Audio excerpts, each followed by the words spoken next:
Palavra da Verdade, a exposição bíblica com Hernandes Dias Lopes. É muito prazer, uma alegria imensa estar aqui com vocês. E eu vou compartilhar com vocês um versículo que vocês todos sabem de cor.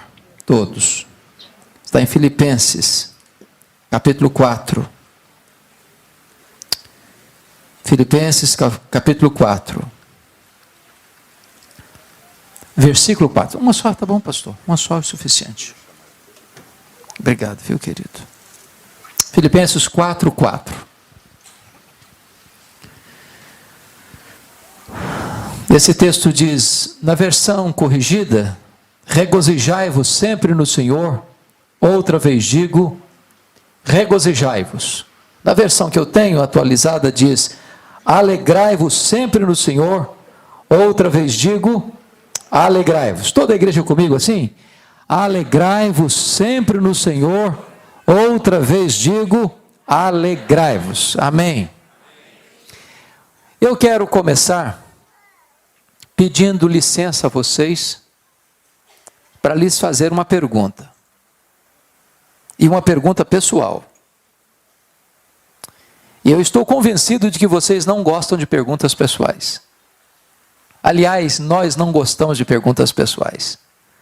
Porque toda pergunta pessoal invade a nossa privacidade. Toda pergunta pessoal nos põe contra a parede. E nós não gostamos que ninguém invada a nossa vida sem pedir licença. E a pergunta que eu quero fazer para você é esta. Você é uma pessoa feliz? Você é uma pessoa alegre? Não precisa ter muita pressa para dar essa resposta, não. Porque essa pergunta não é tão simples e nem é tão óbvia como parece. Eu explico. Em 1991, nós estávamos na África do Sul, visitando a missão Quacis-Abantu, e uma pessoa que nos acompanhava perguntou à esposa de um missionário daquela missão, você é submissa ao seu marido? A mulher deu uma resposta inteligentíssima. Ela respondeu assim, eu posso lhe garantir que meu marido me ama, mas se eu sou submissa a ele ou não, essa pergunta não tem que ser feita a mim, tem que ser feita a ele. E eu achei magnífica a resposta. Então vou mudar minha pergunta. Sua mulher pode garantir que você é um homem feliz? Seu marido pode garantir que você é uma mulher feliz?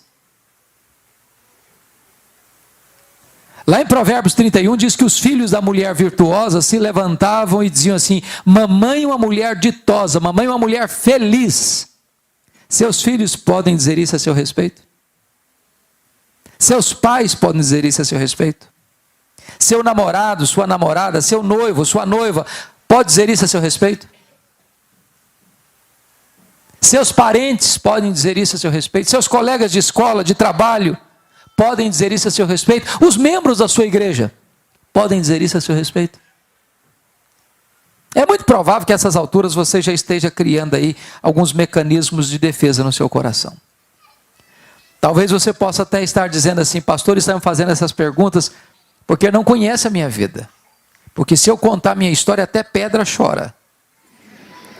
Talvez você possa até argumentar assim, mas será que dá para ser feliz hoje? No mundo de tanta injustiça, tanta violência, tantas desigualdades, será que dá para ser feliz? Quando eu penso nisso, eu me lembro que Paulo escreveu esse texto, não hospedado num hotel 5 estrelas em Roma. Paulo escreveu esse texto de uma prisão, algemado, no corredor da morte, na antessala do martírio, com o pé na sepultura, com a cabeça debaixo da espada de Roma. E ele escreve assim, alegrai-vos sempre no Senhor, outra vez digo, alegrai-vos. E ele nos ensina 3 verdades aqui. Primeiro, a alegria do cristão não é uma opção, é uma ordem. É um mandamento. Ser uma pessoa triste é um pecado. É um pecado de desobediência a uma ordem expressa de Deus. Isso porque o evangelho que nos alcançou é boa nova de grande alegria. O reino de Deus que está dentro de nós é alegria no Espírito Santo. O fruto do Espírito é alegria. E a ordem de Deus é alegrai-vos. Mas você pode perguntar assim, alegrar-se quando mesmo? Sempre. Então eu vou fazer uma perguntinha para você. Você tem problema na sua vida ou sou eu que tenho na minha? De vez em quando a grana fica curta na sua casa também ou só lá em casa que fica? De vez em quando alguém fica doente na sua família também ou só na minha que fica? Quando Paulo diz assim, alegrai-vos sempre, o que ele está querendo dizer? Que a alegria do cristão, além de ser imperativa, é também ultra circunstancial. Não depende de circunstância. Porque estar feliz quando está tudo bem, até o ateu consegue. O grande desafio é ser uma pessoa feliz apesar das circunstâncias adversas. Isso porque a alegria do cristão não é um sentimento, não é uma emoção. A alegria do cristão não é apenas presença de coisas boas, nem apenas ausência de coisas ruins. A alegria do cristão é uma pessoa, a alegria do cristão é Jesus. Quem tem Jesus é uma pessoa feliz, quem não tem Jesus não é uma pessoa feliz. Por isso a alegria do cristão é imperativa, é ultra circunstancial e é cristocêntrica. Porém, você não precisa ser um psicólogo, nem um grande entendedor da alma humana, para perceber que nem todos os crentes salvos em Cristo estão desfrutando dessa alegria. Basta olhar para as pessoas, basta conversar com elas. Você vai ver em muitos como que uma aura de tristeza ao redor do seu rosto. O que está acontecendo? Eu não tenho dúvidas de que alguém está saqueando, roubando, espoliando esta alegria. E eu quero remeter vocês ao texto de 1 Samuel 30, quando diz que Davi chegou em Ziclag com seus homens, onde estavam suas respectivas famílias, e viu que a cidade tinha sido queimada, ferida, espoliada pelos amalequitas, e tinham levado embora os filhos, as filhas, as mulheres. E quando Davi viu aquela cena, ele chorou até não ter mais forças para chorar. Ele muito se angustiou. Seus homens queriam apedrejá-lo, porém ele se reanimou no Senhor seu Deus, e clamou a Deus em oração e perguntou: Deus, perseguirei eu o bando, alcançá-lo-ei? Em outras palavras, ele estava perguntando assim para Deus: Deus, eu estou levando de goleada do inimigo, e eu vou aceitar passivamente a decretação da derrota, ou eu vou reagir? E Deus respondeu para Davi: reage, Davi, porque tudo que o inimigo tomou de você, você vai trazer de volta. O Deus que estamos servindo nesta noite é o Deus da restituição. Ele pode trazer de volta a paz para a sua alma, Ele pode trazer de volta a alegria para o seu coração, Ele pode trazer de volta a harmonia para o seu casamento, Ele pode trazer de volta a restauração para a sua família. Mas hoje precisamos perguntar: quais são esses ladrões que estão roubando a nossa alegria? E eu entendo que a carta de Paulo aos Filipenses foi escrita exatamente para nos apontar quais são esses ladrões. Esta é a carta da alegria. E em cada capítulo desta carta há um ladrão diferente de alegria. Que ladrões são esses? Com a sua Bíblia aberta comigo em Filipenses, vamos identificá-los, por favor. Em primeiro lugar, confira aí capítulo 1, versículo 12.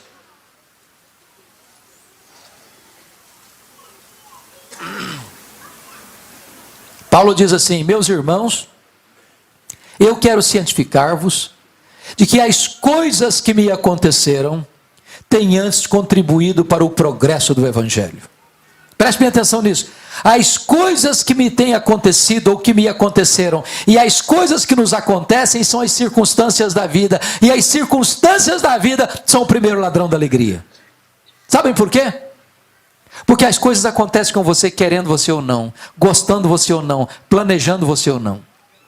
As circunstâncias acontecem à revelia da sua vontade, ao arrepio do seu querer. Acontecem de súbito, sem que você esteja esperando. E às vezes não mandam telegrama, não tocam campainha, arrombam a porta da sua vida e transtornam as suas emoções. É um acidente grave. É uma doença súbita. É um divórcio doloroso. É um luto traumático. É uma traição amorosa.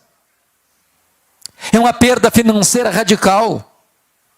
É um fato que chega na sua vida e mexe com as suas entranhas e transtorna a sua mente, o seu coração, a sua vida.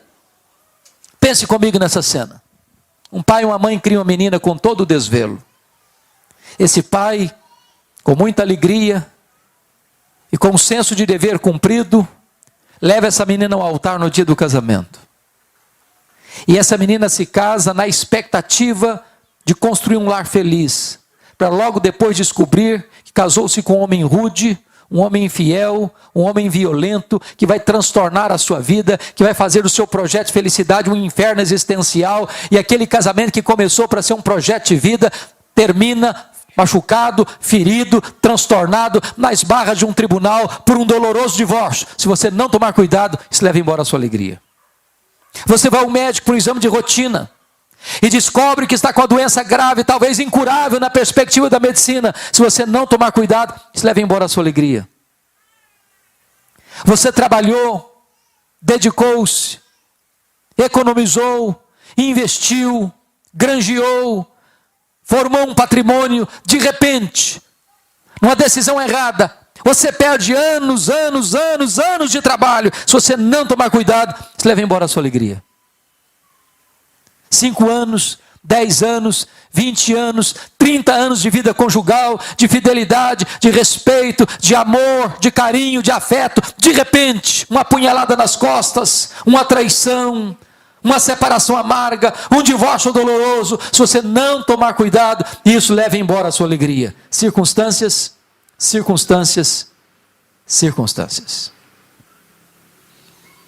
Quando Paulo diz assim para nós: meus irmãos, eu quero que vocês saibam que as coisas que me aconteceram não tiraram minha alegria não, contribuíram para o progresso do Evangelho. Eu preciso perguntar para Paulo: que coisas são essas, Paulo? O que aconteceu com você? E ele poderia fazer um resumão para nós.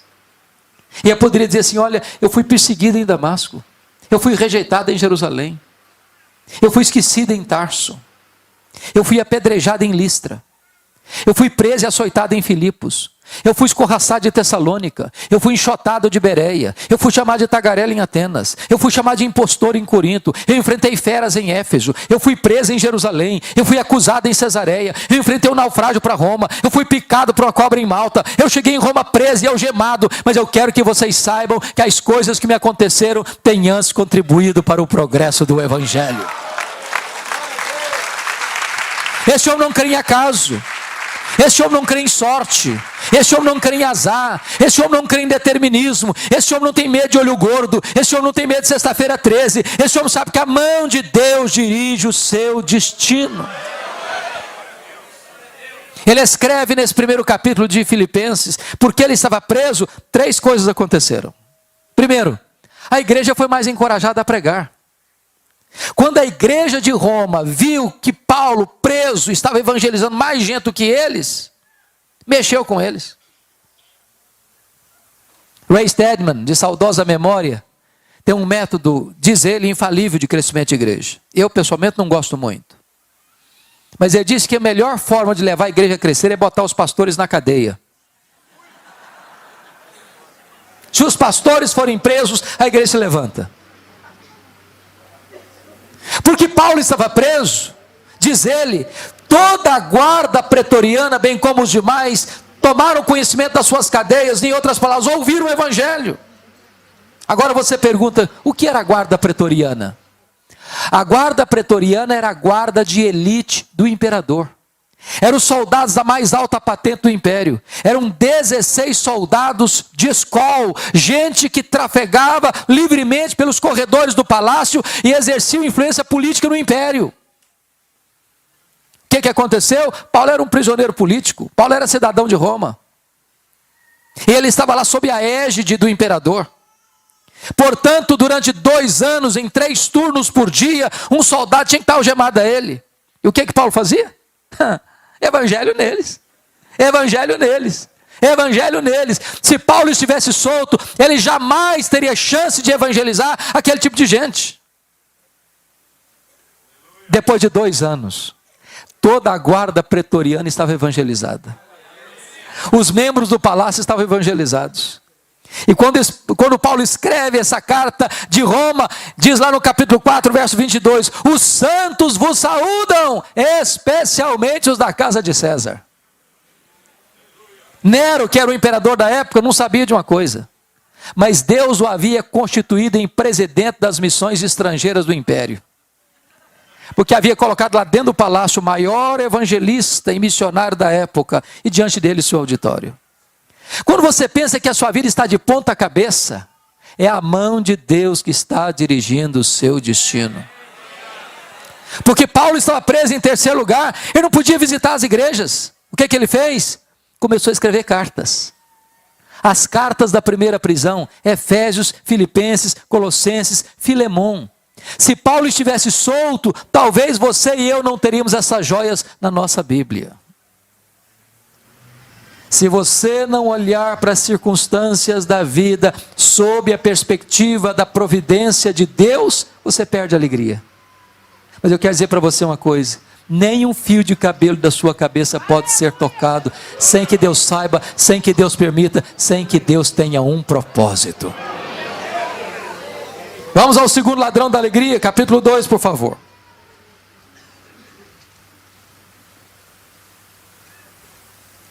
Versículos 3 a 5.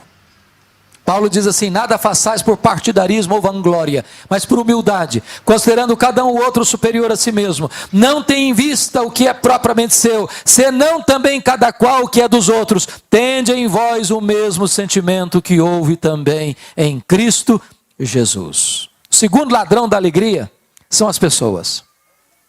E eu quero dizer para você que nós sofremos mais por causa de gente do que por causa de coisas.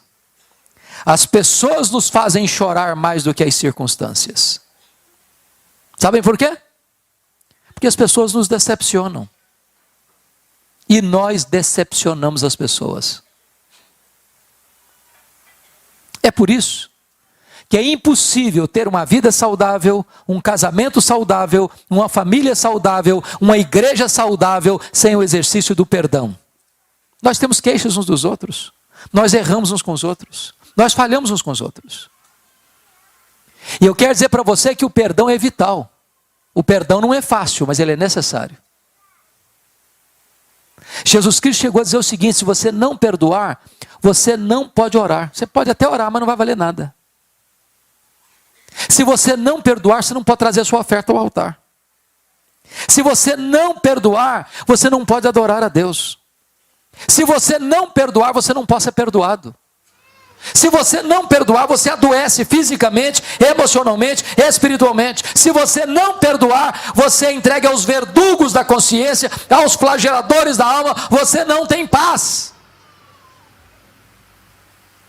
Mas o perdão, gente, é uma questão de bom senso, sabia? De bom senso. Sabe por que de bom senso? Porque guardar mágoa no coração é autofagia. Autofagia, autodestruição. É a mesma coisa você beber um copo de veneno pensando que o outro é quem vai morrer. Quando você guarda mágoa no coração, você acaba convivendo com a pessoa que você menos gostaria de conviver na vida 24 horas por dia.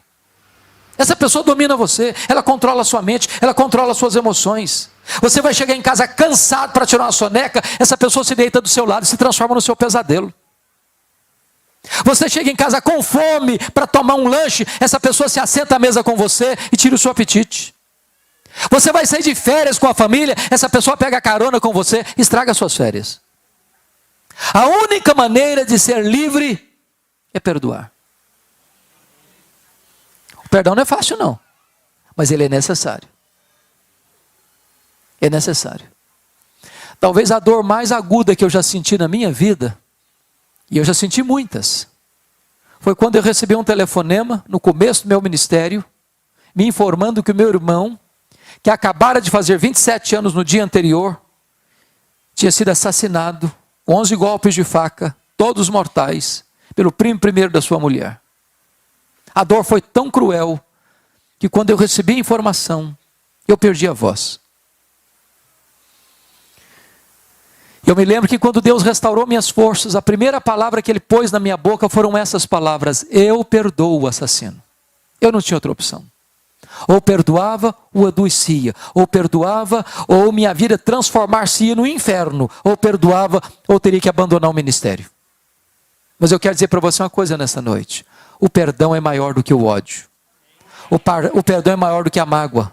O perdão cura, o perdão liberta, o perdão restaura, o perdão é a asepsia da alma, o perdão é a faxina da mente, o perdão é a alforria do coração. Perdoar é lembrar sem sentir dor. Mas eu só fui entender perdão no dia que eu entendi uma parábola que Jesus contou.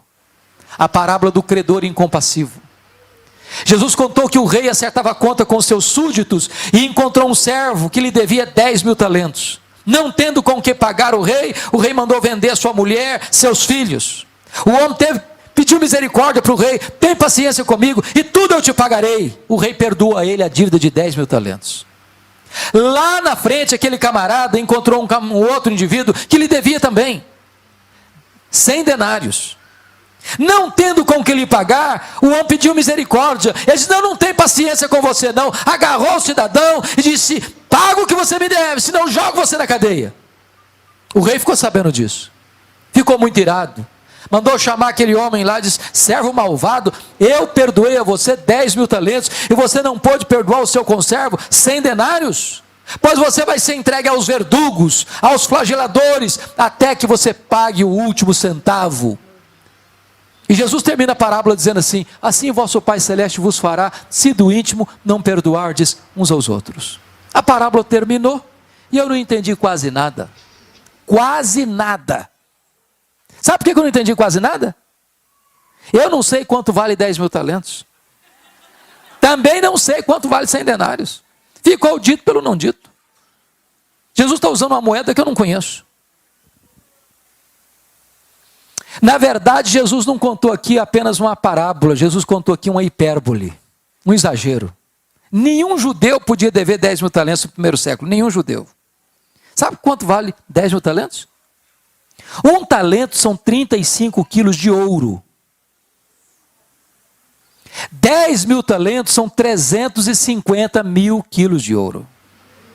Para você ter uma ideia, todos os impostos da Galileia, Pérea, Judeia, Samaria, durante um ano, eram 800 talentos. 10.000 talentos eram todos os impostos da nação durante 13 anos.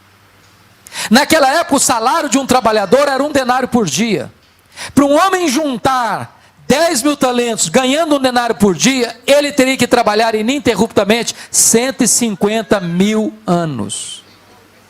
Quando aquele homem diz para o rei: tem paciência comigo que tudo eu te pagarei, estava fazendo uma promessa que jamais poderia cumprir. Mas talvez você pergunte: mas eu não estou entendendo então.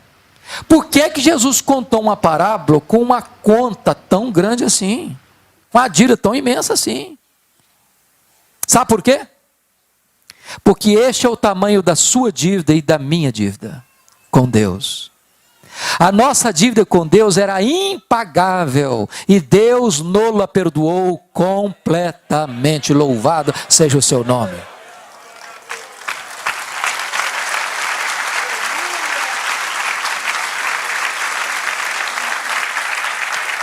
Só que lá na frente aquele homem encontra alguém que lhe deve 100 denários. O que são 100 denários? 100 dias de serviço. O camarada que tinha acabado de receber um perdão de 150.000 anos, não consegue liberar um perdão de 3 meses e 10 dias. Qual é a proporção de 10.000 talentos para 100 denários? 10.000 talentos são 600.000 vezes mais do que 100 denários. Quem acabara de receber um perdão 600.000 vezes maior, não consegue liberar um perdão 600.000 vezes menor. Sabe o que Jesus está querendo nos ensinar nessa parábola? Você e eu nunca vamos poder dizer: eu não perdoo fulano, eu não perdoo Beltrano, eu não perdoo ciclano, porque fui muito humilhado, muito machucado, muito ferido. Sabe o que a Bíblia me ensina? Você e eu devemos perdoar assim como Deus em Cristo nos perdoou. E como é que Deus nos perdoou? Deus perdoou os nossos pecados e deles não mais se lembra. E aí você pensa: ah, pastor, mas é aí que eu me encrenco. E aí que eu me encrenco. Porque perdoar até perdoo, mas esquecer não consigo não. Não consigo. E eu vou perguntar para você nessa noite: você não consegue mesmo não? Não consegue? Você não consegue esquecer? Se você não consegue esquecer, eu tenho uma boa notícia para lhe dar. Isso significa que você não tem amnésia.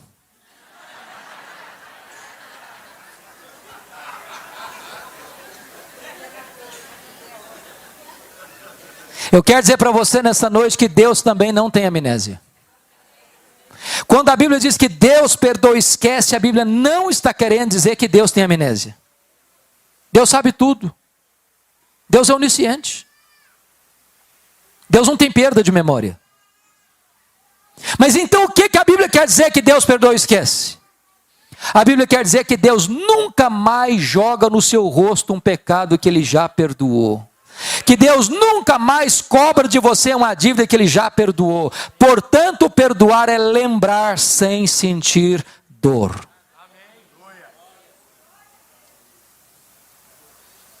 A igreja de Filipos era uma igreja maravilhosa. Missionária, sabia? Missionária. Aquela igreja ajudou Paulo quando Paulo estava em Tessalônica. Aquela igreja ajudou Paulo quando Paulo estava em Corinto. Aquela igreja ajudou Paulo quando Paulo estava em Roma. Aquela igreja ajudou os pobres da Judéia. Porta para fora, ela era uma bênção. Porta para dentro, um problema. Até as mulheres da igreja brigavam. Está lá no capítulo 4, verso 2. Rogo a Evódia, rogo a Síntique, pensem com concordamento do Senhor. As mulheres estavam brigando, batendo cabeça dentro da igreja. Tinha gente da igreja que trabalhava desde que ele aparecesse, vanglória.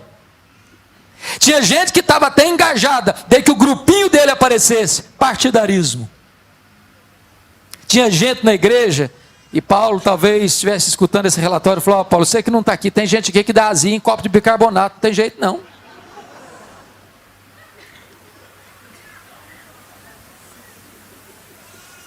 Aí Paulo diz assim: então gente, tende em vós o mesmo sentimento que houve também em Cristo Jesus. Porque Ele, sendo Deus, foi pregado naquela cruz.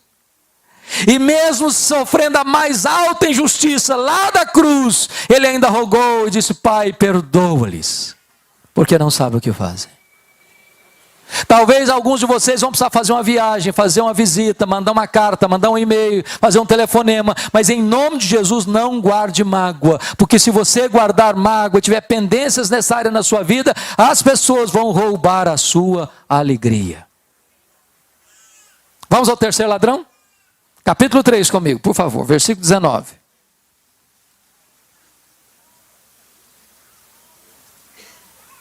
O destino deles é a perdição. O Deus deles é o ventre. A glória deles está na sua infâmia, visto que só se preocupam com as coisas terrenas. Eu acho que aqui em Santo André, vocês não enfrentam esse ladrão não. Preocupação com dinheiro. Dinheiro aqui não é problema, né? É solução. Mas eu vou fazer uma perguntinha muito simples aqui nessa noite. Alguma vez você já discutiu com a sua mulher por causa de dinheiro? Já?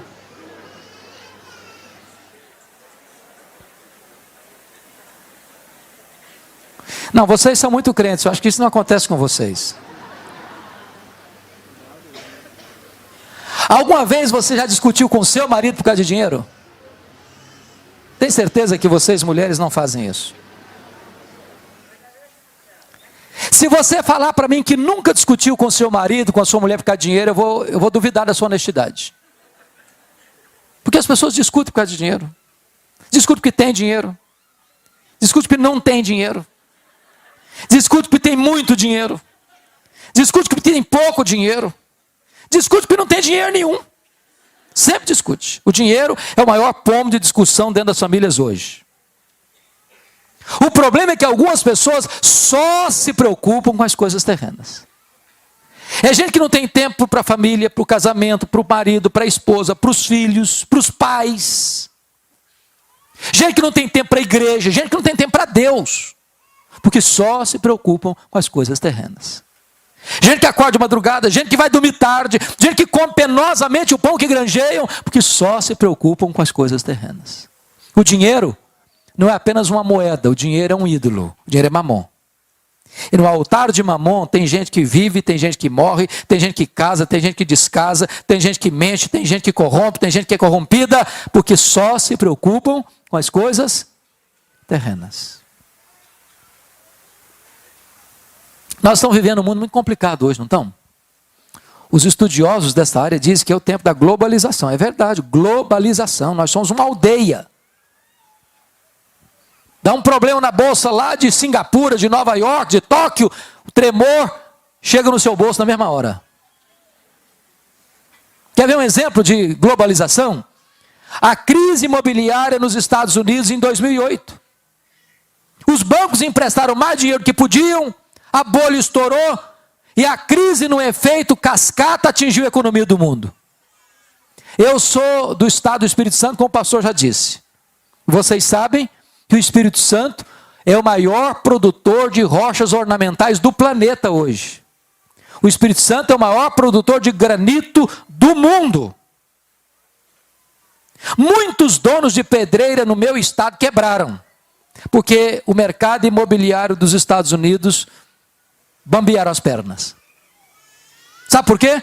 Nós somos uma economia globalizada.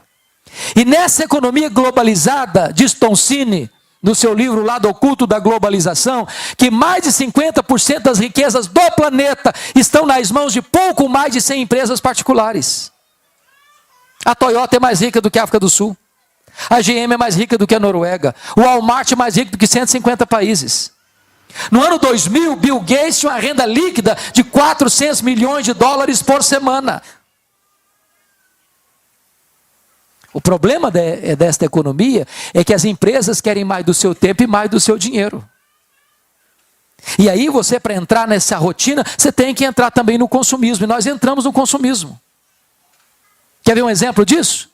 Na década de 50, alguns já tinham nascido aqui, nós consumimos 5 vezes menos do que consumimos hoje. Não éramos menos felizes por isso. Na década de 70, 70% das famílias dependiam apenas de uma renda para se manter. Hoje nós dependemos, nós temos mais de 70% das famílias que precisam de 2 rendas para manter o mesmo padrão. O luxo do ontem tornou-se necessidade do hoje. E aí eu acho coisa muito engraçada. Há poucos dias eu vi um menino que não sabia falar papai e mamãe ainda, ganhando de presente um telefone celular. É o consumismo. Eu tenho um amigo que tem 3 mulheres. Obviamente a esposa e as 2 filhas. Não pensem mal do meu amigo, por favor. No dia de casamento, elas disseram para ele assim: temos que comprar sapatos novos. É claro. Você duvida disso? Dia de casamento é tudo novo. Mas antes de ir para a loja, ele disse para elas assim: vamos dar uma olhadinha no que nós já temos? Abriu o armário e contou 151 pares de sapatos. Tinha que comprar mais.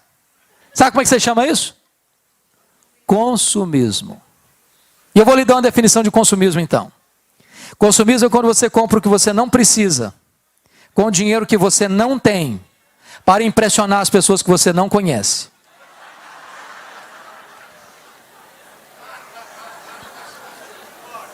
O problema é que algumas pessoas só se preocupam com as coisas terrenas. O apóstolo Paulo, quando tratou dessa matéria, diz que aqueles que querem ficar ricos caem em tentação e cilada e atormentam a si mesmos com muitos flagelos.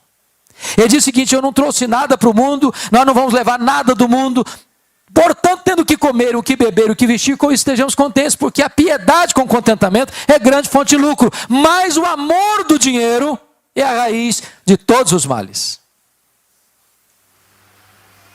John Rockefeller foi o primeiro bilionário do mundo.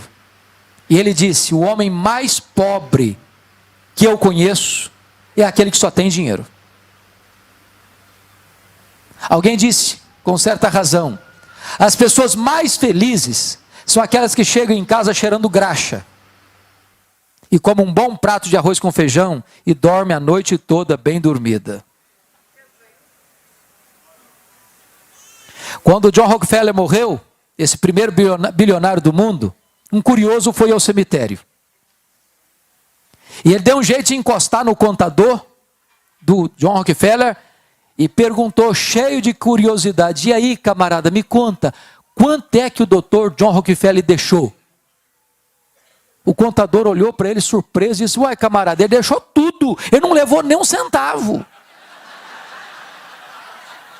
Você já viu o caminhão de mudança e enterro? Já viu gaveta em caixão?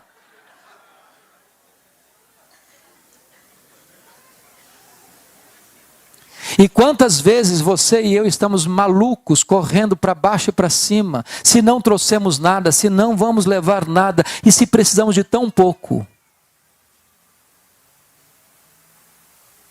Deixa eu dizer uma coisa para você. Se você colocar o seu coração no dinheiro, você nunca vai ser feliz. Porque o dinheiro é um mito que diz para as pessoas que ele gera segurança e felicidade, e isso não é verdade. Se fosse verdade, os ricos todos seriam felizes. Se fosse verdade, o maior índice de suicídio não seria entre os ricos. Só Jesus satisfaz o seu coração. Só Jesus preenche o vazio da sua alma. Só Jesus dá sentido à sua vida. É por isso que o próprio Senhor Jesus Cristo disse: ajunte para você tesouros lá em cima, onde nem a traça, nem a ferrugem, nem os ladrões podem tomar de você. Põe o seu coração em Deus e não no dinheiro, e então você será feliz. Mas vamos ao último ladrão, por favor. Confira comigo, capítulo 4, versos 6 e 7. Paulo diz assim: não andeis ansiosos de coisa alguma. Em tudo, porém, sejam conhecidas diante de Deus as vossas petições, pela oração, pela súplica, com ações de graças, e a paz de Deus, que excede todo o entendimento, guardará os vossos corações e a vossa mente em Cristo Jesus. O quarto ladrão da alegria é a ansiedade. Eu vou lhe fazer uma perguntinha. Você conhece alguma pessoa ansiosa? Conhece?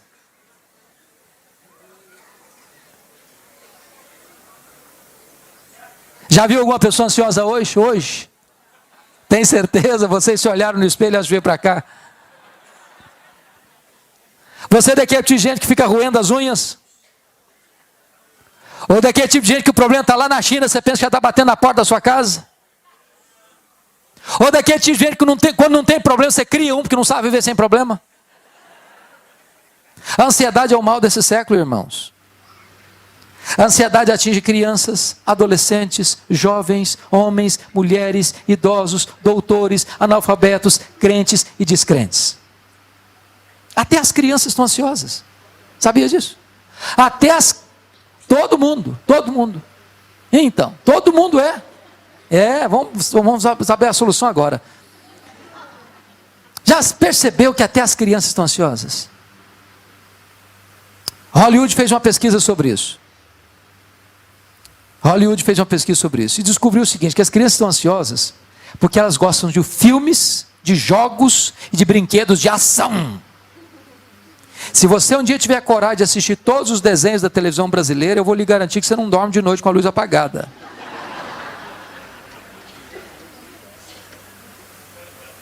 Aliás, tem muita coisa que eu não entendo hoje, sabe? Hoje, criança não dá para ser criança mais não, já percebeu isso? Menino faz 4 anos, a gente bota uma mochila de 5 quilos nas costas do coitadinho e haja agenda para ele, haja agenda. Há pouco, eu gosto de brincar com as crianças. Há poucos dias eu me aproximei de uma criança na igreja, estava brincando no pátio. Eu me aproximei e disse: filha, que vidona, hein? Ela olhou brava para mim e disse: o senhor é que pensa. A coitadinha estava estressada. Ansiedade. Sabe o que significa a palavra ansiedade na língua grega? A palavra ansiedade significa puxar na direção oposta e estrangular, apertar o pescoço, sufocar. Tem muita gente estrangulada, sabia? Estrangulada emocionalmente. E Jesus Cristo foi claro em dizer que a ansiedade é inútil. Por mais ansioso que você esteja, você não pode acrescentar um côvado, 45 centímetros no curso da sua vida. Você não fica mais fortalecido hoje, ficando ansioso em relação ao amanhã. A ansiedade é você ser crucificado entre dois ladrões. O remorso em relação ao passado e a preocupação em relação ao futuro. Tem gente que não vive porque nunca curou as feridas do passado. Sofreu um abuso na infância, sofreu uma injustiça na vida, e aquele troço ficou lá cozinhando, mal resolvido, encruou. A ferida está sangrando ainda até hoje. Gente que sofre de remorso, ou fez uma coisa errada. Tem gente que não vive porque está preocupada com o que vai acontecer amanhã. Será que eu vou ficar doente? E se eu não casar? E se eu casar e descasar? E se o meu marido morrer? E se eu perder o emprego? E se eu ficar aposentado e não tiver dinheiro para pagar o meu plano de saúde? Como é que vai ser? E a pessoa não vive. Preocupado com amanhã. E Jesus vai dizer que a ansiedade, além de ser inútil, ela é prejudicial. Por quê? Porque a ansiedade é quando você se preocupa com aquilo que ainda não está acontecendo. Talvez aconteça. Deixa eu dizer uma coisa estatisticamente para vocês. 70% dos assuntos que nos deixam ansiosos nunca vão acontecer. Aí ele sofreu inutilmente. E se acontecer, vão sofrer 2 vezes. Antes e depois. Quando eu era seminarista aqui em Campinas, um dia eu levantei de madrugada para beber água. O bebedor ficava no corredor. E eu estou andando pelo corredor, de repente eu olho a porta do quarto de um colega aberta. Quando eu olhei, ele estava chorando, mas convulsivamente, soluçando. Eu entrei apressadamente e pergunto: o que aconteceu? Morreu alguém da sua família? Alguém está doente? Alguém está no hospital? Ele diz: eu estou com medo da minha mãe morrer. Falei: em que hospital que ela está? Não, ela não está doente não, só estou com medo de morrer um dia. Eu falei: rapaz, deixa a sua mãe viver, cara. Tem mais de 30 anos e essa mulher está viva até hoje.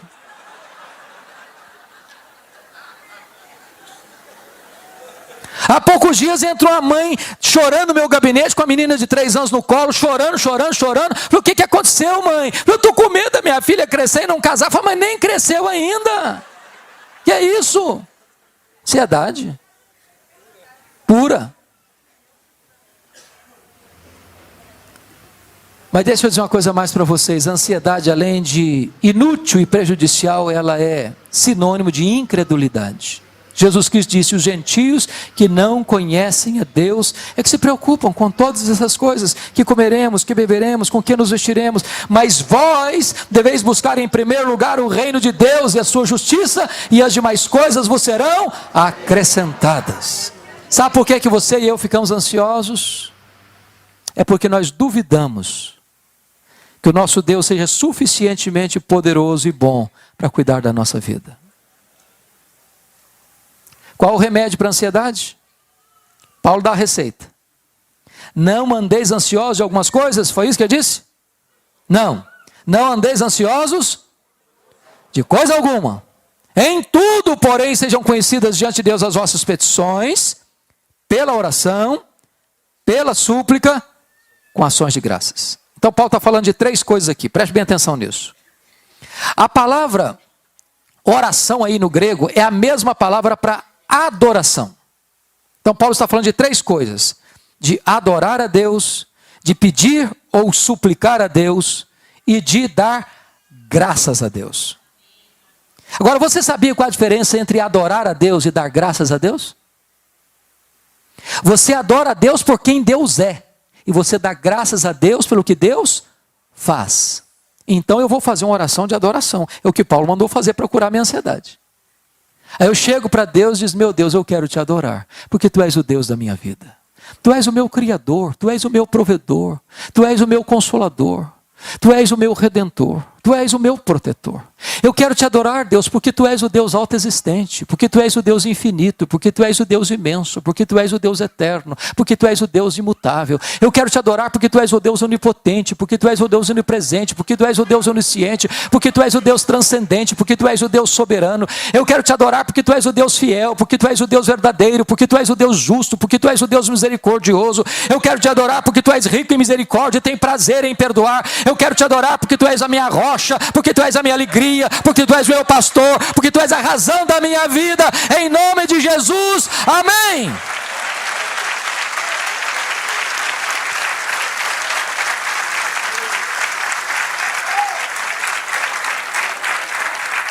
Agora imagina, depois de uma oração dessa, eu chegar para Deus e dizer: Deus, mas eu estou tão ansioso, Senhor. Não combina mais, não combina. Ou você retira a oração, ou retira a ansiedade. Eu quero perguntar para você nesta noite, quem é o seu Deus? Qual é o tamanho do seu Deus? O profeta Isaías pensou sobre isso.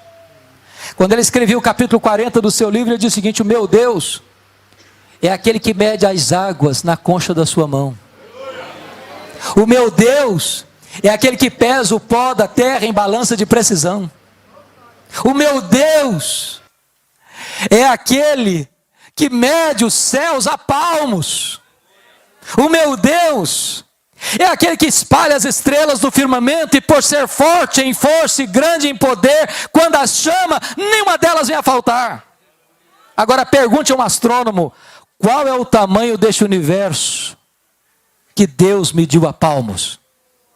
Pergunte. Sabe o que vai responder para você? Eu não sei. Mas você sabe. Você sabe. Você sabe que o universo não é infinito. Porque a infinitude é um atributo exclusivo de Deus. Mas os estudiosos, os astrônomos, afirmam categoricamente que o nosso universo tem mais de 92 bilhões de anos-luz de diâmetro. O que significa isso? Significa que se você voasse a velocidade da luz, 300 mil quilômetros por segundo, você demoraria nessa velocidade mais de 92 bilhões de anos para ir de uma extremidade na outra. O seu Deus é maior do que tudo isso, o seu Deus criou tudo isso, o seu Deus é o seu Pai, e Ele está lhe dizendo: não andeis ansiosos de coisa alguma. Pergunte a um astrônomo quantas estrelas existem. Sabe o que eu quero responder para você? Eu não sei. Mas eles afirmam categoricamente que há mais estrelas no firmamento do que grãos de areia em todas as praias e desertos do nosso planeta. Vá à praia um dia, encha a concha da sua mão de areia, leve para casa, bote numa tábua de vidro e conte quantos grãos de areia você tem na concha da sua mão. Há mais estrelas no firmamento do que todos os grãos de areia de todas as praias, de todos os desertos do nosso planeta. Deus não apenas criou todas elas, Deus as conhece cada uma pelo nome. E por ser forte em força e grande em poder, quando as chama, nenhuma delas vem a faltar. Este é o seu Deus, este é o seu Pai. Está lhe dizendo: não andeis ansiosos de coisa alguma. Mas não é apenas o macro-universo que nos encanta, não, o micro também. Se você chegar na sua casa hoje e pegar uma folha muito tenra lá no seu jardim, aquela folha é tão complexa como a cidade de São Paulo. Vá para casa hoje e pega uma gema de ovo e bote na frigideira. Aquela gema de ovo é mais complexa do que qualquer máquina que o homem jamais inventou. O Dr. John Wilson, prêmio Nobel na área de medicina, na área de oftalmologia, ele diz que você e eu temos mais de 2 milhões de fios duplos encapados em cada um dos nossos olhos, e se não for assim, haveria um curto-circuito, ficaríamos cegos. Dr. Marshall Nirenberg, prêmio Nobel de Biologia, fez uma das mais fantásticas descobertas do século passado. Ele descobriu que você e eu somos um ser programado geneticamente. Ele descobriu mais. Ele descobriu que você e eu temos em torno de 60 trilhões de células vivas no nosso corpo. E descobriu mais, que em cada uma dessas células nós temos 1,70 m de fita DNA, onde estão gravados e computadorizados todos os nossos dados genéticos, a cor dos nossos olhos, a cor da nossa pele, o nosso temperamento. Se você espichar a fita DNA do seu corpo, você tem 102 trilhões de metros de fita DNA. Você tem 102 bilhões de quilômetros de fita DNA no seu corpo. Daria para dar diversas voltas no sistema planetário. Dr. Lowe vai dizer que código de vida não se origina espontaneamente.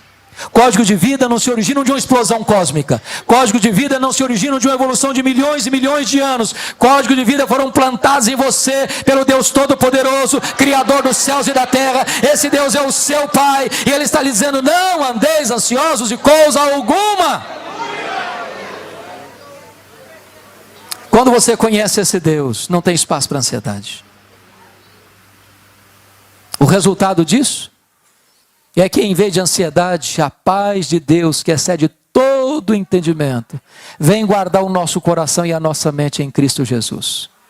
E a palavra guardará no grego é montar guarda, montar sentinelas, é colocar uma muralha divina ao redor da nossa cabeça e do nosso coração. Sabe por quê? Porque a ansiedade é um pensamento errado e um sentimento errado.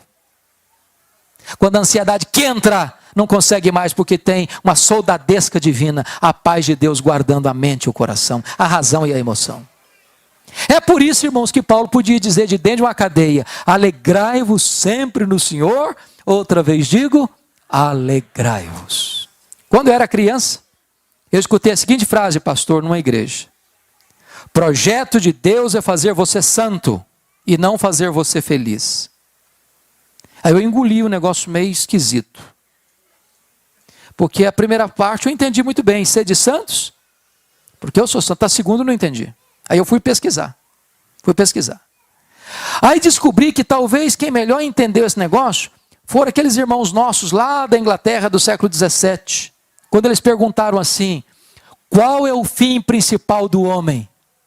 E eles responderam assim: o fim principal do homem é glorificar a Deus e gozá-lo para sempre. Aí eu tenho que concordar com o pastor batista John Piper, quando ele diz o seguinte, que o nosso problema não é a busca da felicidade, não. Não é a busca do prazer, não. Não é o hedonismo, não. O nosso problema é contentar-nos com a felicidade pequena demais, terrena demais, limitada demais, quando Deus nos criou e nos salvou para a maior de todas as felicidades, de amá-lo, de fruí-lo, de glorificá-lo. Então eu quero dizer uma coisa para você nesta noite. Deus quer que você seja muito feliz. Abundantemente feliz, maiusculamente feliz, superlativamente feliz, eternamente feliz. Alegrai-vos sempre no Senhor. Outra vez digo, alegrai-vos. Mas eu vou terminar agora pedindo licença para vocês, para lhes fazer uma pergunta. Para lhes fazer uma pergunta pessoal. E eu sei que vocês não gostam de perguntas pessoais. Palavra da Verdade, com Hernandes Dias Lopes. Irmãos amados, nós vamos abrir a palavra de Deus no Evangelho de Cristo, conforme o relato de Marcos, capítulo 13. Marcos, capítulo 13.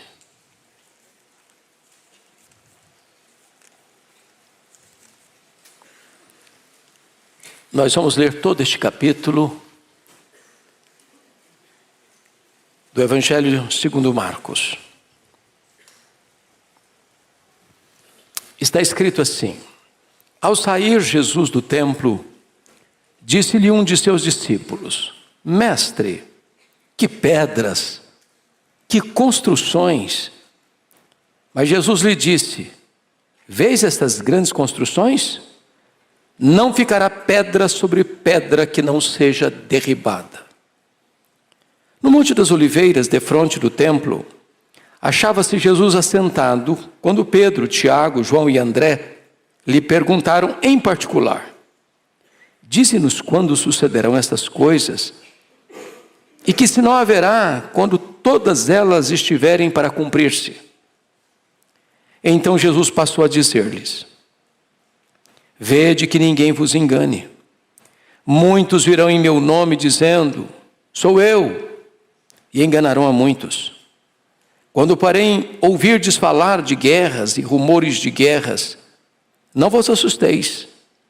É necessário assim acontecer, mas ainda não é o fim. Porque se levantará nação contra nação e reino contra reino. Haverá terremotos em vários lugares e também fomes. Estas coisas são o princípio das dores. Estai vós de sobreaviso, porque vos entregarão aos tribunais e às sinagogas. Sereis açoitados e vos farão comparecer à presença de governadores e reis por minha causa, para lhes servir de testemunho. Mas é necessário que primeiro o evangelho seja pregado a todas as nações. Quando, pois, vos levarem e vos entregarem, não vos preocupeis com o que haveis de dizer. Mas o que vos for concedido naquela hora, isso falai, porque não sois vós os que falais, mas o Espírito Santo. Um irmão entregará à morte outro irmão, e o pai ao filho. Filhos haverá que se levantarão contra os progenitores e os matarão. Sereis odiados de todos por causa do meu nome. Aquele, porém, que perseverar até o fim, esse será salvo. Quando, pois, virdes o abominável da desolação, situado onde não deve estar, quem lê entenda. Então os que estiverem na Judéia fujam para os montes. Quem estiver em cima, no eirado, não desça, nem entre para tirar da sua casa alguma coisa. E o que estiver no campo, não volte atrás para buscar a sua capa. Ai das que estiverem grávidas e das que amamentarem naqueles dias. Orai para que isso não suceda no inverno. Porque aqueles dias serão de tamanha tribulação, que nunca houve desde o princípio do mundo, que Deus criou, até agora, e nunca jamais haverá. Não tivesse o Senhor abreviado aqueles dias, e ninguém se salvaria. Mas por causa dos eleitos que Ele escolheu, abreviou tais dias. Então, se alguém vos disser, eis aqui o Cristo, ou ele ali, não acrediteis. Pois surgirão falsos cristos e falsos profetas, operando sinais e prodígios para enganar, se possível, os próprios eleitos. Estai vós de sobreaviso, tudo vos tenho predito. Mas naqueles dias, após a referida tribulação, o sol escurecerá, a lua não dará sua claridade, as estrelas cairão do firmamento e os poderes dos céus serão abalados. Então verão o Filho do Homem vir nas nuvens com grande poder e glória. Ele enviará os seus anjos, ou os anjos, e reunirá os seus escolhidos dos quatro ventos, da extremidade da terra até a extremidade do céu. Aprendei, pois, a parábola da figueira. Quando já os seus ramos se renovam e as folhas brotam, sabeis que está próximo o verão. Assim também vós, quando virdes acontecer estas coisas, sabei que está próximo às portas. Em verdade vos digo que não passará esta geração sem que tudo isto aconteça. Passará o céu e a terra, porém as minhas palavras não passarão. Mas a respeito daquele dia ou da hora, ninguém sabe, nem os anjos no céu, nem o Filho, senão o Pai. Estai de sobreaviso, vigiai e orai, porque não sabeis quando será o tempo. É como um homem que, ausentando-se do país, deixa sua casa, dá autoridade aos seus servos, a cada um a sua obrigação, e ao porteiro ordena que vigie. Vigiai, pois, porque não sabeis quando virá o dono da casa, se à tarde, se à meia-noite, se ao cantar do galo, se pela manhã, para que, vindo ele inesperadamente, não vos ache dormindo. O que, porém, vos digo, digo a todos: vigiai. Meus amados, eu quero conversar com vocês hoje sobre o tema a segunda vinda de Cristo. Os estudiosos desta matéria, fazendo um levantamento das Escrituras e nas Escrituras sobre o assunto, afirmam que há cerca de 2.400 referências à segunda vinda de Cristo na Bíblia. 8 vezes mais do que sobre a primeira vinda. A segunda vinda de Cristo é um tema hoje esquecido na agenda de muitas igrejas cristãs evangélicas no Brasil e no mundo. Esse é um tema distorcido por muitos, que até tentam desacreditar a segunda vinda. Outros tentam enganar as pessoas, marcando datas para a segunda vinda. Então, com o texto aberto, que nós lemos, nós gostaríamos de expor o que nós chamamos de o sermão profético de Jesus. E destaco aqui alguns pontos. O primeiro deles é o deslumbramento dos discípulos e a declaração de Jesus nos versos 1 e 2. Veja comigo. Ao sair Jesus do templo, disse um dos discípulos: Mestre, que pedras, que construções! Mas Jesus lhes disse: Vês estas grandes construções? Não ficará pedra sobre pedra que não seja derribada. Ponto aqui é o seguinte: os discípulos, exceto Judas Iscariotes, eram todos galileus. Diríamos nós hoje que era uma região mais agrícola, mais rural, mais interiorana. E o templo de Jerusalém, esse templo, é o terceiro templo. O primeiro templo foi Salomão quem construiu, com a sua grandeza e majestade. O segundo templo foi erguido por Zorobabel, um templo modesto. Mas esse terceiro templo, ampliado e embelezado por Herodes o Grande, era um grande palácio de mármore branco, bordejado de ouro. Era uma das mais belas construções do mundo. Era colossal. Uma coisa que admirava os grandes admiradores da arquitetura. E então os discípulos, gente lá interiorana, não cansando de olhar a beleza do templo, explodem em exclamação e dizem para Jesus: mestre, que pedras, que construções. E Jesus se volta para eles e diz assim: pois não ficará pedra sobre pedra. Quando você lê no Evangelho de Marcos, na primeira visita que Jesus faz, conforme capítulo 11, versículo 11, Jesus apenas entra no templo de Jerusalém, tendo observado tudo, como se já fosse tarde, saiu para Betânia. Só viu, olhou e foi embora. Outra feita, capítulo 11, 15 a 17, ele já vem e limpa o templo. Expulsa os vendilhões, vira as mesas dos cambistas, abre as gaiolas das pombas, os currais das ovelhas, e limpa a casa de Deus. A terceira vez é essa aqui. Ele entra e não volta mais. E profetiza a destruição completa do templo. Mas aí, vejam vocês o segundo ponto. Porque esse templo, de fato, foi destruído no ano 70 por Tito Flávio, filho de Vespasiano, 40 anos depois dessa profecia de Jesus.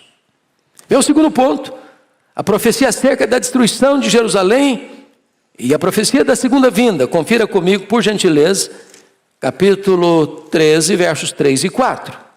No Monte das Oliveiras, defronte do templo, e se você pega a geografia, o Monte das Oliveiras está literalmente defronte do templo, porque aqui está o Monte das Oliveiras, aqui no meio está o Vale do Cedron, e aqui em cima um outro monte começa a se erguer, o Monte Moriá.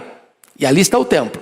Então é a vista mais ampla que você tem em Jerusalém, é essa vista. Então Jesus está defronte do templo, quando os discípulos Pedro, Tiago, João e André perguntaram para ele em particular: quando sucederão estas coisas e que sinal haverá quando todas elas estiverem para cumprir-se? E aí você vai perceber que Jesus vai fazer uma conexão entre a destruição de Jerusalém, do templo, e a segunda vinda. Ou seja, a destruição do templo e a destruição de Jerusalém vão ser um tipo, uma sombra do que será a segunda vinda de Cristo. Bom, vocês sabem que no ano 66 da era cristã começa a guerra judaica. Explode lá em Cesareia Marítima, porque uma sinagoga fora profanada. Os zelotes que não eram favoráveis ao governo de Roma em Israel rebelam-se contra Roma. Roma manda para lá o general Tito, que era filho do imperador Vespasiano, que governou de 69 a 79, envia Tito Flávio para Israel para controlar o motim, em 66. 4 anos depois, a situação é incontornável e Tito Flávio arrasa Jerusalém, destrói Jerusalém. E enquanto o templo ardia em chamas, nas ruas, crianças, homens, mulheres e velhos eram pisados, passados ao fio da espada e completamente massacrados. Promovendo então o que nós chamamos de a maior diáspora dos judeus de todos os tempos, desse ano 70 até 14 de maio de 1948. Terceiro ponto desse texto, São os sinais da segunda vinda que Jesus menciona dos versos de número 5 até o verso 13. E por uma questão didática, vamos dividir esses sinais em aspectos distintos. Primeiro, sinal que mostra a graça de Deus. Confira comigo o versículo 10. Mas é necessário que primeiro o evangelho seja pregado a todas as nações. Isso é maravilhoso, porque lá em Mateus 24:14, um pouco mais específico: o evangelho do reino será pregado em todo o mundo para testemunhar a todas as nações, e então virá o fim. Meus amados, o Senhor Jesus deu uma comissão para a igreja, antes de subir aos céus: indo fazer discípulos de todas as nações, batizando-os em nome do Pai, e do Filho, e do Espírito Santo, e ensinando-os a guardar todas as coisas que vos tenho ordenado, e eis que estou convosco todos os dias, até a consumação dos séculos. Essa grande comissão, de certa forma, foi cumprida em parte. Se você olhar a história da igreja, você verá de Constantino a Carlos Magno, 313 ao ano 800, depois uma segunda fase de Carlos Magno a Lutero, de 800 a 1517, depois você vê uma terceira fase das sociedades missionárias, 1517 a 1792, vindo então as missões modernas, 1792, diríamos hoje a 2024. Mas eu olho hoje algo maravilhoso, que é o que nós chamamos hoje de mídias sociais. Eu acho que todos os membros da nossa igreja sabem, né, pastor Ival? A igreja presbiteriana de Pinheiros hoje alcança mais de 100 nações com o evangelho. Com a iniciativa da igreja presbiteriana de Pinheiros de legendar os sermões em mandarim, em russo, em alemão, italiano, francês e inglês. Esta mensagem que esta igreja comunica chega hoje aos ouvidos de mais de 10 milhões de pessoas por mês. E eu não tenho dúvidas de que o advento das mídias sociais, da internet, é a grande ferramenta que Deus levantou na nossa geração para o cumprimento dessa profecia de que o evangelho será pregado em todo o mundo para testemunhar a todas as nações, e então virá o fim. Mas há aqui sinais, meus irmãos, que indicam oposição a Deus, e não sinais que retratam a graça de Deus. E o primeiro sinal que eu gostaria de chamar a atenção dos irmãos é a perseguição religiosa. Confira comigo o verso 9. Estais vós de sobreaviso, porque vos entregarão aos tribunais e às sinagogas, sereis açoitados, e vos farão comparecer à presença de governadores e reis por minha causa, para lhes servir testemunho. Olha, por favor, versículo 12. Um irmão entregará à morte outro irmão, e o pai ao filho. Filhos haverá que se levantarão contra os progenitores e os matarão. Versículo 13. Sereis odiados de todos por causa do meu nome. Aquele, porém, que perseverar até o fim será salvo. E você vai encontrar no verso 19 assim: porque aqueles dias serão de tamanha tribulação como nunca houve desde o princípio do mundo, pois que Deus criou até agora e nunca jamais haverá. E aí você vai perceber no verso 20: não tivesse o Senhor abreviado aqueles dias, ninguém se salvaria. Mas por causa dos eleitos que Ele escolheu, abreviou tais dias. Como é que você vê a perseguição religiosa? Nós poderíamos recordar os judaizantes que perseguiram a igreja primitiva. Nós poderíamos olhar, por exemplo, o braço do sinédrio judaico que perseguiu os cristãos. Depois nós poderíamos pensar nos Césares de Roma, que queimaram os crentes, crucificaram os crentes, jogaram os crentes às feras. Depois nós poderíamos pensar na intolerância romana ao longo dos séculos, a Inquisição, tantos crentes mortos, queimados vivos. Nós poderíamos pensar nos regimes totalitários, o nazismo, o comunismo. Nós poderíamos pensar nas religiões extremistas que colocam os crentes presos, torturados em tantos lugares do mundo. A perseguição religiosa é uma pauta presente na nossa sociedade. É um sinal eloquentíssimo que mostra para nós que a segunda vinda de Jesus está às portas. Mas em segundo lugar, a cristofobia. Olha comigo o verso 13 novamente. Preste bem atenção no verso 13. 13. Sereis odiados de todos por causa do meu nome. do meu nome. O problema aqui não é que o cristão, ele transgride a lei, ou ele insurge contra a lei, ou ele transtorna a sociedade, ou ele é um mau cidadão, ele é um perverso cidadão, ele não respeita as leis, ele rouba, ele mata, ele traz transtorno para a sociedade. Não. Ele é odiado por uma única razão, por causa do nome de Cristo. Leia sua Bíblia e você verá que o mundo, e o mundo é o sistema, nunca foi favorável a Cristo. Sempre odiou a Cristo. E Jesus diz: se o mundo me odeia, e eu sou o Senhor, e vocês são meus servos, o servo não é maior que o Senhor. Se perseguiu a mim, perseguirá a vós também. E Paulo chega a dizer que todo aquele que quiser viver piedosamente em Cristo vai ser perseguido. Você tem alguma dúvida que o mundo hoje vive uma onda de cristofobia? As pessoas não toleram. Isso é uma prova de que Jesus está às portas. Terceiro sinal que Jesus aponta aqui, de oposição a Deus, é o engano religioso. Aliás, o primeiro sinal que Jesus aponta. Olha aí comigo, por favor, versículos 5 e 6. Ele diz assim: então Jesus passou a dizer-lhes: vede que ninguém vos engane. Muitos virão em meu nome dizendo: sou eu, e enganarão a muitos. Versículo 21 e 23, ele deixa isso também claro. Então, se alguém vos disser: eis aqui o Cristo, ei-lo ali, não acrediteis, pois surgirão falsos cristos e falsos profetas, operando sinais e prodígios para enganar, se possível, os próprios eleitos.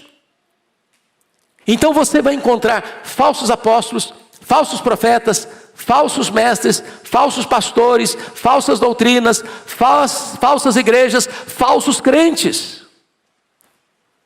Você vai encontrar toda essa explosão de falsas religiões. Surgem 5 novas todo dia, todo dia. E isso é uma prova de que Jesus está às portas. Mas agora, vamos ver aqueles sinais que não indicam agora oposição a Deus, não. Sinais que indicam o juízo de Deus. Olha comigo, em primeiro lugar, versos 7 e 8. As guerras. Quando, porém, ouvirdes falar de guerras e rumores de guerras, não vos assusteis, é necessário que assim aconteça, mas ainda não é um fim, porque se levantará nação contra nação e reino contra reino. Arnold Toynbee, um egrégio historiador, diz que a história da humanidade é a história das guerras. Alguém já disse que para cada dia de paz, há 30 dias de guerra. A paz que o mundo conhece hoje é uma paz postiça, porque se firma um acordo de paz, mas se investe na guerra. As nações estão armadas, e armadas com grande poder bélico, atômico, guerras químicas, guerras biológicas. Mikhail Gorbachev, lá em 1985, já escreveu no seu livro Perestroika que o arsenal que se tinha naquele tempo já dava para destruir o planeta Terra 27 vezes. Os especialistas dizem que se houver de verdade uma terceira guerra mundial, para se lançar mão do que se tem hoje, daria para destruir o planeta várias vezes e transformá-lo em poeira cósmica, não haveria vencedores e nem vencidos. É claro que, à luz da Bíblia, quem vai apertar o botão, botando o fim da história, não é o homem, é o próprio Deus. Louvado seja o Senhor. Mas as guerras estão aí. No auge do humanismo, do otimismo humano, no século passado, nós tivemos 2 guerras mundiais, 1914, 1918, 30 milhões de pessoas mortas. Não aprendemos a lição. Segunda Guerra Mundial, 1939, 1945, 60 milhões de pessoas mortas. Não aprendemos a lição. Temos guerras étnicas, temos guerras tribais, temos guerras religiosas, temos guerras ideológicas, temos guerras econômicas, temos guerras e mais guerras e mais guerras, e elas não cessam. Ontem o mundo estava em polvorosa, quando Cerca de 300 drones e mísseis foram lançados do Irã contra o território de Israel. Não houvera uma capacidade de rebater e anular estas armas mortíferas, e teria sido uma catástrofe terrível. E o mundo, na ponta dos pés, com medo da escalada da guerra, não só no Oriente, mas com o envolvimento de outras nações do Ocidente, caminhando aí para uma terceira guerra mundial. Jesus, de fato, está às portas. Mas comigo, observe um outro sinal que indica o juízo de Deus, que são os terremotos, versículo 8. Olha aí comigo, por gentileza. Está escrito assim: haverá terremotos em vários lugares e também fomes. É claro que os terremotos sempre aconteceram, mas só para dar uma estatística para vocês, de 1890 a 1930, apenas 8 terremotos medindo acima de escala 6, escala Richter. De 1930 a 1960, tivemos 16 terremotos nessa proporção. De 1960 a 1979, pulou para 64. De 1980 a 1996, registraram-se 200 terremotos nessa proporção. A escalada, o crescimento explosivo. E isso aponta para nós um fato: Jesus está próximo a voltar. A Bíblia fala de fomes, que é uma espécie de subproduto da guerra. Subproduto da guerra. Vocês bem sabem que o maior orçamento de todas as nações não é com saúde, não é com educação, é com armamento. Com armamento. Apenas um míssil que é lançado daria para comprar mais de 800 mil sacos de trigo para alimentar multidões. O mundo fala em paz, mas investe na guerra. E a fome vem em virtude disso. Mas Lucas 21:11, acrescentando esse sinal, diz que haveria epidemias em vários lugares.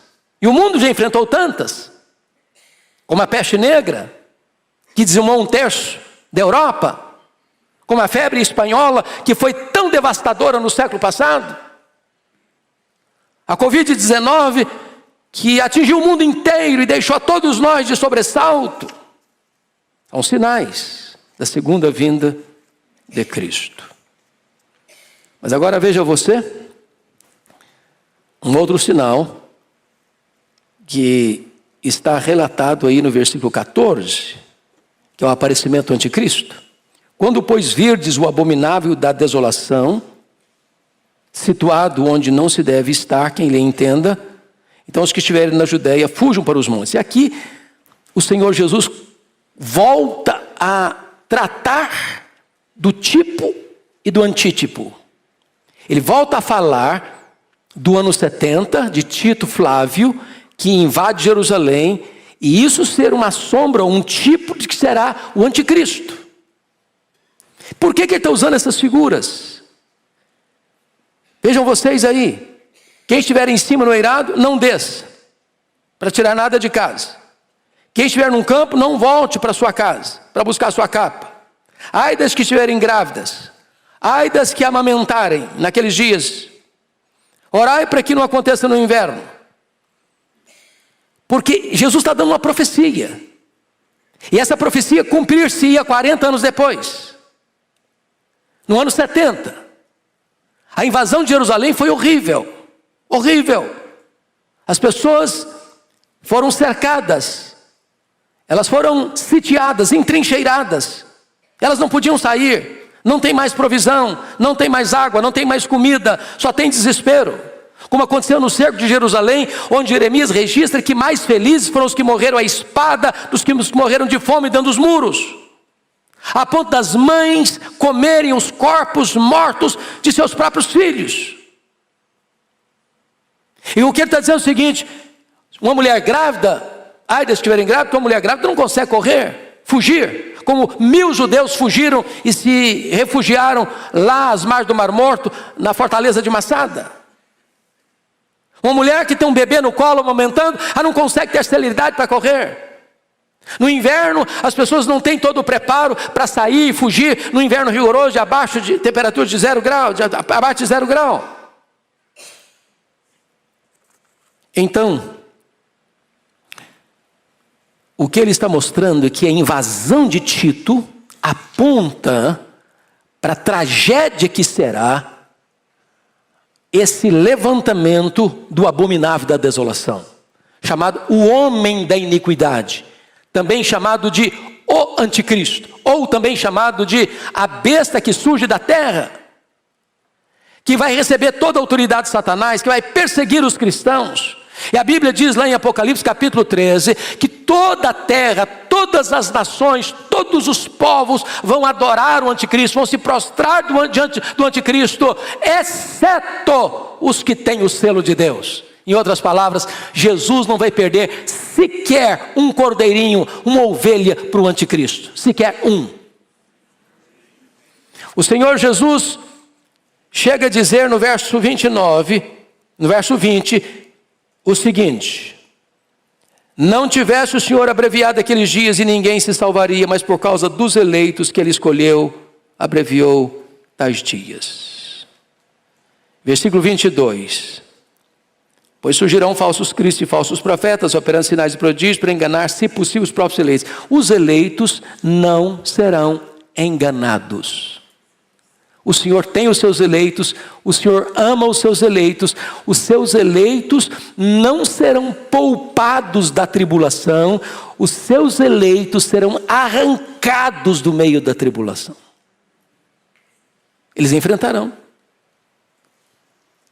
Mas o Senhor abrevia e o Senhor os livra, de tal forma que nenhum deles vai perecer.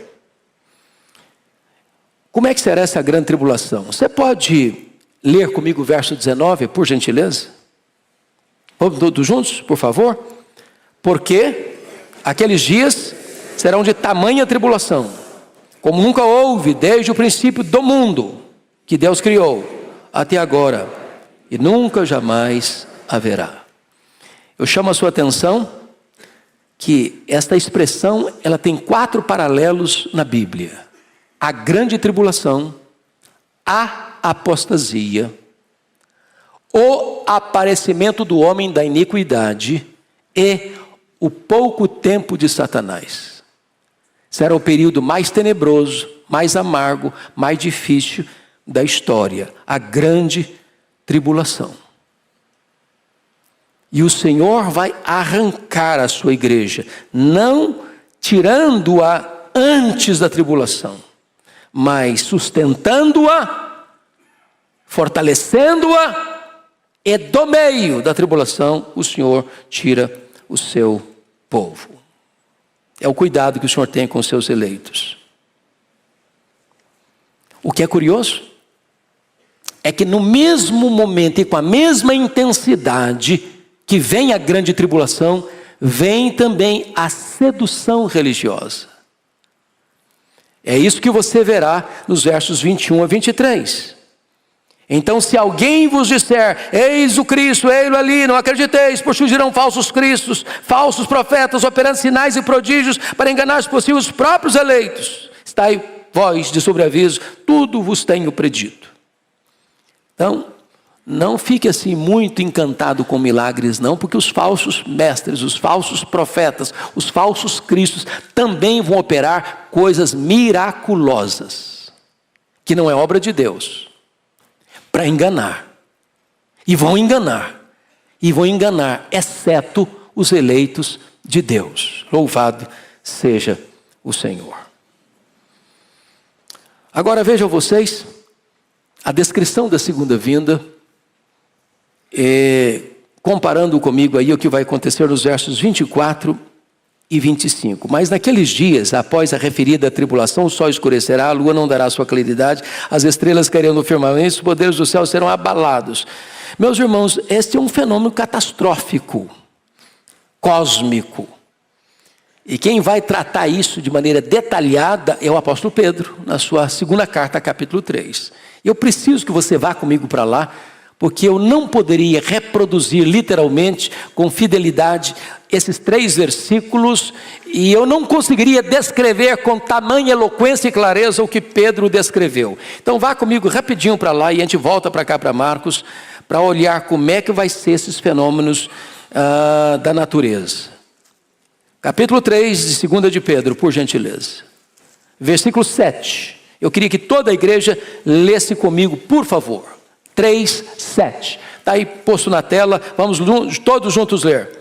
Ora, os céus que agora existem e a terra, pela mesma palavra, têm sido entesourados para fogo, estando reservados para o dia do juízo e destruição dos homens ímpios. Versículo 10 comigo.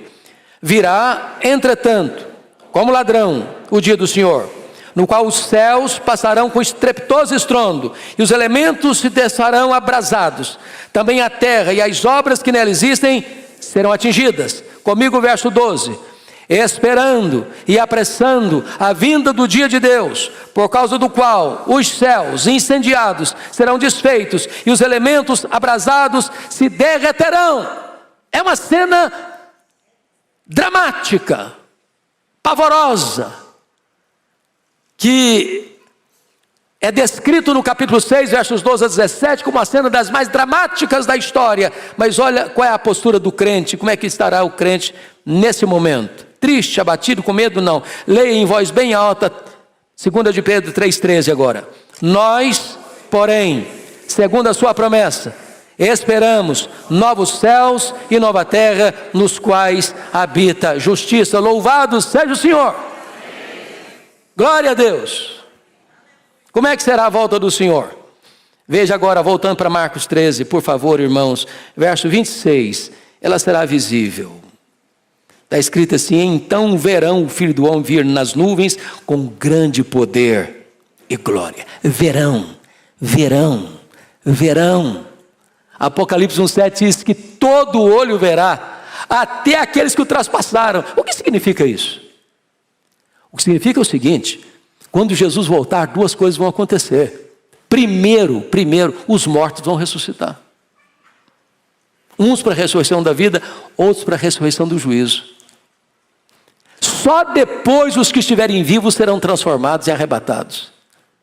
Então aqueles que cuspiram no rosto de Jesus, aqueles que esbordoaram a Jesus, aqueles que pregaram Jesus na cruz, vão ter que ressuscitar. E vão ter que ver Jesus na sua glória, e vão ter que se ajoelhar, e vão ter que confessar que Jesus Cristo é Senhor, para a glória de Deus Pai. Não uma confissão alegre, festiva, submissa, para irem para o reino da glória. Não, vão ter que fazê-lo, imediatamente irem para o fogo eterno preparado para o diabo e seus anjos. É assim que a Bíblia diz. Mas mais do que isso, a segunda vinda do Senhor será gloriosa. Versículo 26, na parte B, diz que ele vem com grande poder e glória. Significa o seguinte: quando ele vier, ele não vem mais como veio na primeira vinda, montado num jumentinho humilde, não tendo onde reclinar a cabeça. Ele vem como rei vencedor. Na sua coxa estará escrito: Rei dos reis, Senhor dos senhores. E ele vem, segundo 1 Coríntios 15, 24 e 25, vai colocar todos os seus inimigos debaixo dos seus pés, e ele vai lançar no lago do fogo o anticristo, o falso profeta, o diabo, a morte, o inferno e todos aqueles cujos nomes não estão escritos no livro da vida. E ele vai triunfar completamente, permanentemente, finalmente, e vai entregar o reino ao Deus e Pai, para que ele seja tudo em todos, e ele reinará com a sua igreja para sempre e sempre e sempre. Louvado seja o Senhor. Mas eu quero encerrar chamando a sua atenção para a necessidade de estar preparado para a segunda vinda. Primeiramente, ela será precedida por avisos claros, conforme os versos 28 a 31, e Jesus conta uma parábola de um homem que vai para um outro país e deixa os funcionários da sua casa encarregados de cuidar da casa. E o Senhor então vai mostrar para nós, aliás, esse é o verso 33 a 34, Mas até antes do 33 e 34 tem uma outra ilustração, que é a ilustração da figueira. E ele diz assim, quando a parábola figueira, quando já os ramos se renovam e as folhas brotam, sabeis que está próximo o verão. Isso é um fenômeno da natureza. Lá em Israel, as figueiras são muito comuns. E ele diz assim, assim também vós, quando virdes acontecer estas coisas, sabei que está próximo às portas. Uma coisa está próximo. Outra coisa está às portas. Esses sinais estão aí. São visíveis, são eloquentes, são inegáveis. As portas. E Jesus garante a confiabilidade da sua palavra, dizendo o seguinte, versículo 31, passará o céu e a terra, porém as minhas palavras não passarão. Então fique de sobreaviso. E ele vai dizer, no verso 32, que será uma vinda imprevisível. Imprevisível. Porque você não sabe. Está escrito aí. A respeito daquele dia ou da hora, ninguém sabe. Nem os anjos, nem o Filho, senão o Pai. Eu acho impressionante isso. Não é óbvio esse dia. Vai ser um dia comum. Aliás, outro relato paralelo deste, diz que vai ser como nos dias de Noé. Noé passou 120 anos pregando. Uma coisa foi começar a pregar no primeiro dia. Outra coisa é pregar quando a arca estava no meio da obra. Outra coisa é pregar quando estava fazendo o acabamento da arca. Outra coisa era pregar quando a arca está pronta. Outra coisa é pregar quando, olha gente, acabou. Construção acabou. É agora ou não vai ter outra chance. E como é que estavam aquelas pessoas? Diz a Bíblia, casando, dando-se em casamento, comendo e bebendo. E eu pergunto a vocês, que pecado é nisso? Comer, beber, comprar, vender, casar e dar-se em casamento. Não tem pecado nenhum nisso. Qual o problema? O problema é que as pessoas vão estar vivendo a vida comum, comprando, vendendo, bebendo, fazendo festa, casando, sem levar Deus em conta, sem parar para pensar que os sinais estão aí, que Jesus disse, olha, fique atento, fique vigiando, está chegando a hora. E quando o dilúvio chegou, pegou todo mundo despreparado. E quando Jesus voltar, tanta gente vai estar despreparada. Gente que parecia crente, gente que era como as virgens nécias, tudo exteriormente igual, mas sem azeite nas lamparinas. Cuidado, cuidado. Jesus vai mostrar agora que a sua vinda será não só imprevisível, mas inesperada. Versos 33 a 36, quando ele diz, estai de sobreaviso, vigiai e orai, porque não sabeis quando será o tempo. Verso 35, ele diz, vigiai, pois não sabeis quando virá o dono da casa, se à tarde, à meia-noite, ao cantar do galo e pela manhã. Então conta a história do camarada que saiu, foi para outro país, deixou a casa dele com cuidado dos servos e disse para o vigia, olha, você fica vigiando, fica vigiando, fica vigiando. Nem os servos da casa, nem o vigia sabe que hora o dono da casa vai voltar. O Senhor Jesus colocou diante de você e de mim uma mordomia, uma agenda. Ele diz, olha, eu vou voltar. Esteja preparado. E quando ele diz aqui, no verso no 35, você não sabe se à tarde, se à meia-noite, se ao cantar do galo, se pela manhã, eu vou dizer para você que Jesus vai voltar exatamente à meia-noite, ao cantar do galo, e Jesus vai voltar à tarde, vai voltar pela manhã. É fuso horário, gente. É fuso horário. Se Jesus voltar para nós aqui 8 da noite, ele está voltando lá para o Japão 8 da manhã de amanhã. É de noite aqui, é de dia lá, de manhã lá. É de tarde aqui, é de noite na Europa. Então ele volta de manhã, ele volta de meio-dia, ele volta à tarde, ele volta à noite, ele volta à meia-noite, ele volta de madrugada. Não importa onde você esteja, ele vai voltar. Ele vai voltar.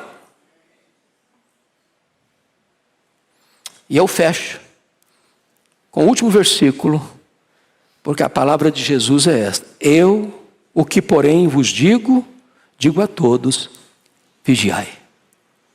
Vigiai. Vigiai. Pode ser agora, pode ser amanhã, pode ser daqui a pouco. E eu quero dizer que alguns teólogos e estudantes de escatologia, muito sábios, do alto da sua sapiência, dizem: não, esquece. Pelos meus estudos, Jesus não volta nos próximos 500 anos. O apóstolo Paulo, que era um teólogo de primeira categoria, ele aguardava a volta de Jesus para os seus dias. E ele diz isso lá, em Tessalonicenses. Depois, nós, os vivos, os que ficarmos, ele está dizendo: eu aguardo, eu espero para os meus dias. E sábio é você, se você também aguarda a volta do Senhor Jesus para os seus dias. Quando perguntaram para Wesley: o que você gostaria de estar fazendo quando Jesus voltar? Ele respondeu: eu gostaria de estar fazendo o que eu faço todos os dias, porque todos os dias eu estou esperando Jesus voltar. Nós não somos filhos das trevas, nós somos filhos da luz. E os filhos da luz estão na ponta do